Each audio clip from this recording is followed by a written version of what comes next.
আসসালামু আলাইকুম সবাইকে, আমি সঞ্জিদা সঞ্জু।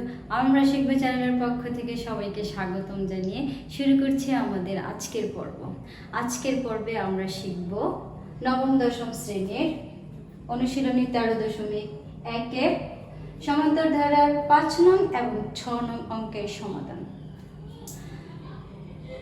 দেরি না করে চলো শুরু করে ফেলি। দেখো, ভালো করে প্রশ্নটা আমাদেরকে পড়তে হবে। আর তার আগে আমি বলছি, আমার যে প্রথম পর্ব সেখানে আমি ধারার বিষয় নিয়ে বিশ্লেষণ করেছি। তোমাদের এখানে যদি বুঝতে একটু প্রবলেম হয়, তোমরা কি করবে, একটু কষ্ট করে আগের পর্বটা একটু দেখে নিও। আর এটার তো 3 নম্বর পর্ব, 2 নম্বর পর্বের মধ্যে আমি সূত্রগুলো ভালো করে বিশ্লেষণ করে দিয়েছি। 2 নম্বর পর্ব থেকে তোমরা সূত্রগুলো দেখে নিও। ওকে, তো আমরা এখানে চলে যাচ্ছি। দেখো, প্রশ্নটা আমরা পড়ে নিচ্ছি। এখানে একটা ধারা দেয়া আছে। দেখো ধারাটা কি, এখানে তোমরা একটু ভালো করে খেয়াল করবে যে প্রথম যে পদ আছে, এই প্রথম পদের মধ্যে কিন্তু প্লাস চিহ্ন, যা আমরা অনেকেই ভুল করে ফেলি এটা করতে গেলে। দেখো এখানে একটা প্লাস চিহ্ন আমি দিয়ে দিচ্ছি তোমাদের সুবিধার্থে, কারণ আমরা যদি কোনো সংখ্যা বা অঙ্কের আগে যদি কোনো চিহ্ন না থাকে, আমি আগেই বলেছি ধনাত্মক মান অর্থাৎ প্লাস ধরে নিতে হবে। তা আমি এখানে আগে থেকে বসিয়ে নিয়েছি। ওকে, দেখো এই যে একটা ধারা, দেখো কি অবস্থা ধারাটার, প্রথম প্লাস, তারপর প্রত্যেকটা পদ কিন্তু মাইনাসের। তো দেখো এখানে বলেছে সাধারণ অন্তর এবং 12তম পদ। তোমার 5 নম্বর অঙ্কের মধ্যে কিন্তু ধরো এটা যদি সৃজনশীল প্রশ্ন আসতো, হয়তো প্রথমে কনমে দিতে পারতো ধারা কি, কিংবা সমান্তর ধারা কাকে বলে, অথবা আরো দিতে পারতো, যেমন সসীম ধারা কাকে বলে, অসীম ধারা কাকে বলে। এগুলো কনমে দিয়ে এখানে খনমে দিতে পারতো যে এই যে ধারাটা সাধারণ অন্তর বের করো, আবার তোমার গণমে এই যে 12তম পদের সমষ্টি নির্ণয় করো। এইভাবে সৃজনশীল ভেঙে ভেঙে আসতে পারতো। তো এখানে আমরা একই প্রশ্নের দুইটা সমাধান করবো আমরা। দেখো এই যে প্রথম কি বলেছে, সাধারণ অন্তর নির্ণয় করো। তো আমরা এই প্রশ্নের উত্তর যে 12তম পদ নির্ণয় করতে গেলেও কিন্তু আমাদের সাধারণ অন্তর নির্ণয় করতেই হবে। সো এরাও বলেই দিয়েছে আমাকে বললেও তো আমি করতাম, না বললেও করতাম, একটু আর কি খটকা খাওয়ানোর জন্য এটা বলেছে। তো দেখি কি এমন আছে সাধারণ অন্তরের মধ্যে। শুরু করে দেই আমরা 5 নং অঙ্কের সমাধান। দেখো 5 নং আমি কি বলেছিলাম, আগের পর্বগুলো যদি দেখে আসো তাহলে বুঝতে পারবে যে এখানকার যে সূত্রগুলো কিভাবে গঠন করা আছে। তো দেখো আমি এখন শুরু করছি। এখানে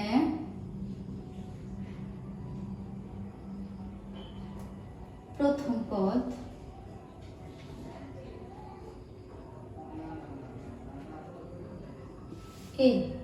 প্রথম পদ কিন্তু আমরা এ দ্বারা প্রকাশ করি। ওকে, এখানে কত দেওয়া, 2। সাধারণ অন্তর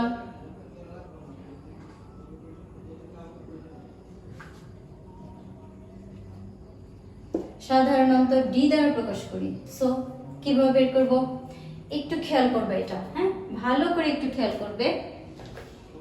এই যে দেখো প্রথম পদ, অথবা এই যে দেখো এখানে ধারাটা সুন্দরভাবে ধারাটা দেওয়া আছে।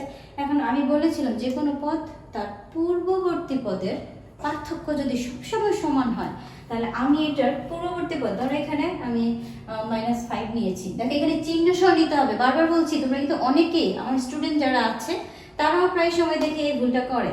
এরা এই যে মাইনাস চিহ্ন আছে সাথে, বাট এটা নিতে চায় না, কেন জানি না। দেখো তোমরা এখানে যে চিহ্ন আছে মাইনাস, তাকে অবভিয়াসলি পাশে লিখতে হবে -5।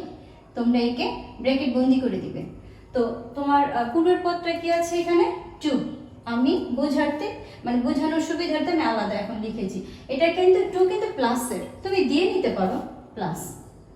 এখন এটা কি বের করতে হবে আমাদের, নিশ্চয়ই সাধারণ অন্তর কথার অর্থ কি, বিয়োগ। ওকে ক্লিয়ার, এই সেটআপটা যে দিতে পারবে তার কিন্তু ভুল হবে না। তো দেখো আমরা এইখানে কিন্তু বাইরে কিন্তু প্লাস আছে, প্লাসে মাইনাসে মাইনাস, প্লাসে মাইনাসে মাইনাস। এই যে দেখো -5, আমি শুধুমাত্র এখন ব্র্যাকেটটাকে তুলে দিয়েছি। দেখো প্লাসে মাইনাসে মাইনাস, এই হলো 2। নিশ্চয়ই এইটুকু সবাই বুঝেছো, প্লাসে মাইনাসে মাইনাস, প্লাসে মাইনাসে মাইনাস, নিশ্চয়ই বুঝেছো। এখন দেখো এটা মাইনাস এটাও মাইনাস, আমরা কি জানি বলো তো? মাইনাস গুণ মাইনাস, মাইনাসে মাইনাসে কি হয় বলো তো? প্লাস। তার মানে আমরা অঙ্কটা কিন্তু প্লাস করব তাদেরকে 7। এবার এখানে চিহ্ন কি বসাবো? আধিপত্য কার? মাইনাসের। সো আমরা এখানে মাইনাসের চিহ্ন বসিয়ে দিব। ক্লিয়ার? এখানে সাধারণ অন্তর পেয়েছি। এখন আমাকে কি বলেছে? একটা প্রশ্নের উত্তর কিন্তু অলরেডি আমার শেষ হয়ে গেছে। দেখো সাধারণ অন্তর একটা প্রশ্নের উত্তর আমার শেষ। এখানে আমি কিন্তু অ্যান্সার লিখতে পারি, যদি এটা সৃজনশীল আকারে আসে তখন আমরা এক্সট্রা ভাবে এটা অ্যান্সার করে ফেলবো। এখন এই যে এটা আমার তো পদ সংখ্যা, তো 12 যে দেওয়া আছে 12তম পদ সংখ্যা নির্ণয় করতে তো লাগবে, তাই আমি এটাকে কাজে লাগাবো।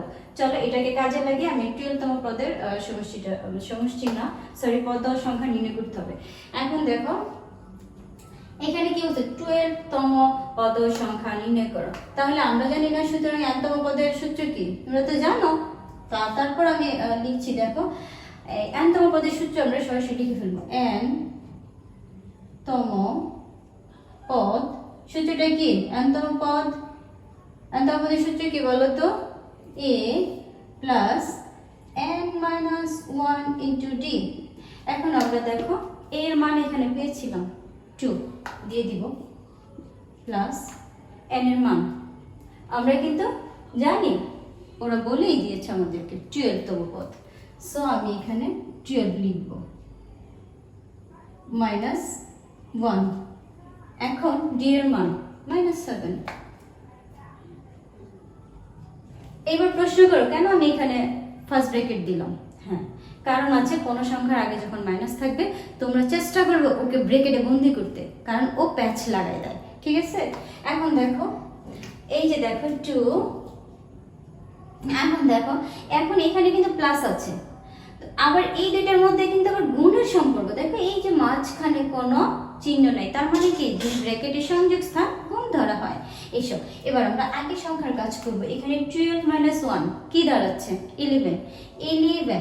আমি এক্সট্রা ভাবে এরকম প্লাস দিয়ে 11 লিখে ফেলবো তোমাদের বোঝানোর সুবিধাটা। আমি একসাথে করতে পারতাম, যারা পারবে তোমরা কিন্তু আলাদা করে নয় একসঙ্গে করে নেবা। হ্যাঁ, তো যারা তোমাদের মধ্যে দুর্বল আছো তাদের জন্য আমি ভেঙে ভেঙে বোঝাচ্ছি। ওকে, এসব এখানে দেখো এখানে কি আছে? -7 আছে না? তো এটার সাথে আমি -7 ইন্টু দিয়ে গুণ দিয়ে দিলাম। তো আমি এখন করতে পারি 2 এর 2 প্লাসে মাইনাসে মাইনাস আর 11 ইন্টু 7। 11 ইন্টু 7 কি হতে পারে বলো তো? 77। এখন দেখো তো কত হচ্ছে এখানে? যদি তুমি 77 মাইনাস 2 করো কি হবে? 75। কিন্তু আধিপত্য কার বলো তো? 77। তার মানে আমি এখানে একটা মাইনাস চিহ্ন দিতে পারি। সো আমার অ্যান্সার কিন্তু অলরেডি হয়ে গেছে। অ্যান্সার কত নম্বর? এটা হলো অ্যান্সার 5 এর যে 12তম পদ সংখ্যা নির্ণয়। ওকে, দেখো 12তম পদ, সুতরাং আমরা লিখতে পারি নির্ণয় কত সংখ্যা হয়েছে? 12তম পদের মান বলছে কি 12 অর্থাৎ কি 12। হ্যাঁ, ইংরেজিতে লিখলে ভালো হয়। 12তম পদ সংখ্যা পূর্বপদ কত আসবে? এখানে দেখো -75। ওকে ওকে, ঠিক আছে। এখন দেখো আমরা এটা মুছে নিই, কারণ আমরা যখন 5 6 করব আমরা এটা একটু মুছে নিই। হ্যাঁ, বোর্ডটা একটু পরিষ্কার করে নিই। ওকে, তোমরা উঠিয়ে নিও খাতায় ভালো করে। এবার চলো আমরা 6 নং অঙ্কের সমাধান করতে থাকি। এসো, আগে আমরা ভালো করে প্রশ্নটা পড়ে নেব। দেখো 6 নং। দেখো আমি বারবার বলছি তোমাদের এই ধারা বুঝতে গেলে তোমাদের যে বেসিক তথ্যটা এটা কিন্তু আমি প্রথম পর্বে দিয়ে দিয়েছি। তোমরা একটু বন্ধুরা প্রথম পর্বটা একটু দেখে আসলে তোমাদের এটা বোঝাতে আমি অন্তত মানে প্রাউড ফিল করব, এটা দেখে আসো। এখন আমরা কি করব? প্রশ্ন করব। দেখো এখানে আরেকটা ধারা দেওয়া আছে, দেখো 4 + 7 + 10 + 13 প্লাস ডট ডট ডট 30 কোন পদ এত? তোমাদের মনে আছে আমি এমসিকিউর মধ্যে এমন একটি অঙ্ক করিয়েছিলাম, কোনতম পদ এত? মনে হয় আমাদের ফার্স্ট যে 1 নম্বর অঙ্কটা কিন্তু ছিল, মনে হচ্ছে আমার কেন জানো, তো ওইটাই ছিল। তো তোমরা একটু ভেবে নাও যে কোনতম পদ এত। আমি কিন্তু বলেছিলাম কোনো ভাবা যাবে না, এনতম পদ এত। আমি মনে করি যে এনতম পদ এত। আমরা শুরু করে দিচ্ছি। এখানে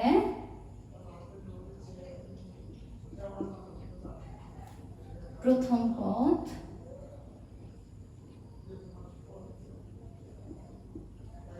এ সমান 4,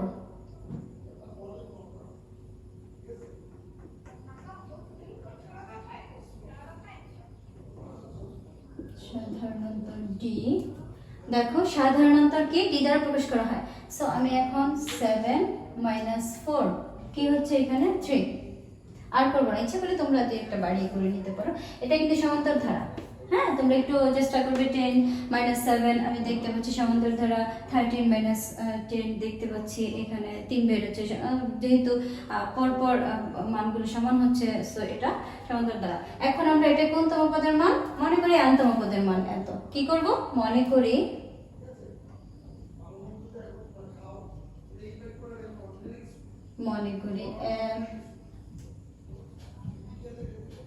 nতম পদ কত? এখানে 301।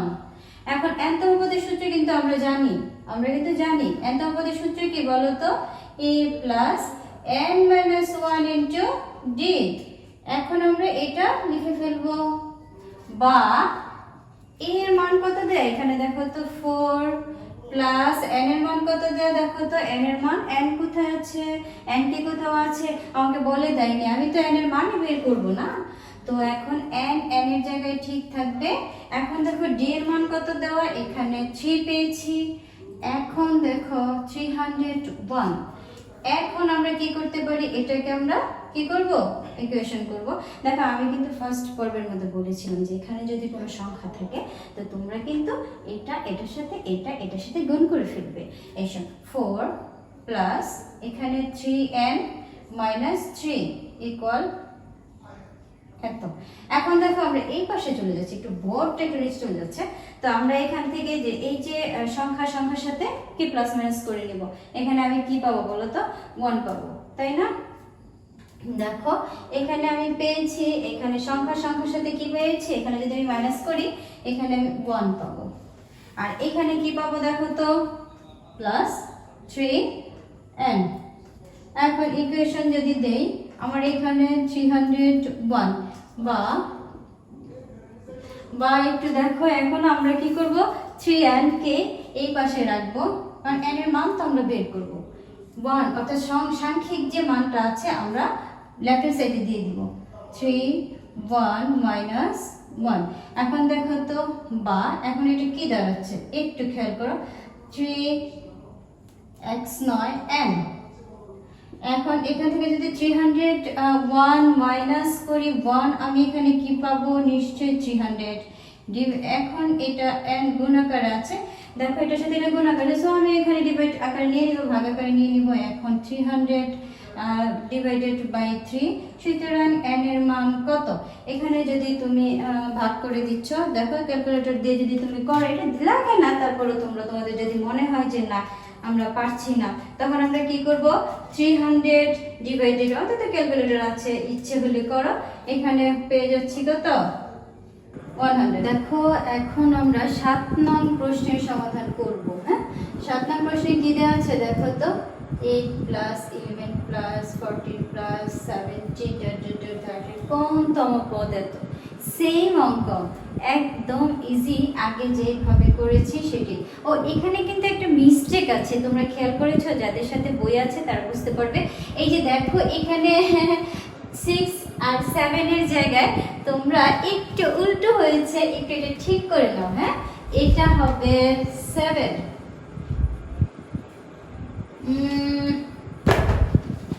দেখো এই নাম্বার একটু ঠিক করে নাও। হ্যাঁ, এটা হবে 7 আর এটা হবে 6।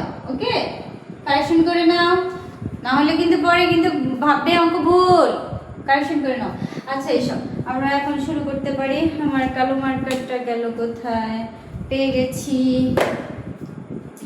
দেখো এখন আমরা একইভাবে এই সমস্যার সমাধান করব। সেম এখানে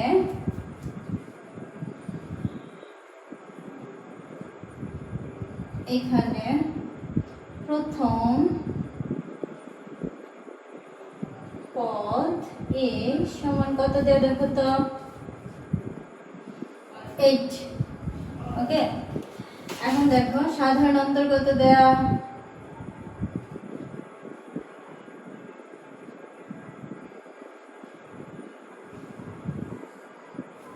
সাধারণ অন্তর ডি। কিভাবে করব, যে কোনো ধারার যে কোনো পদ এবং তার পূর্ববর্তী পদের পার্থক্য। তাহলে এখানে 11 দেওয়া আছে -18 কত থাকছে বলো তো, এখানে কত থাকছে, এখানে আমাদের এখানে একটা যেমন দেখা গেছে একটু বাঁকা হয়ে গেছে, দেখো এইখানে লিখবো আমরা এটা 3।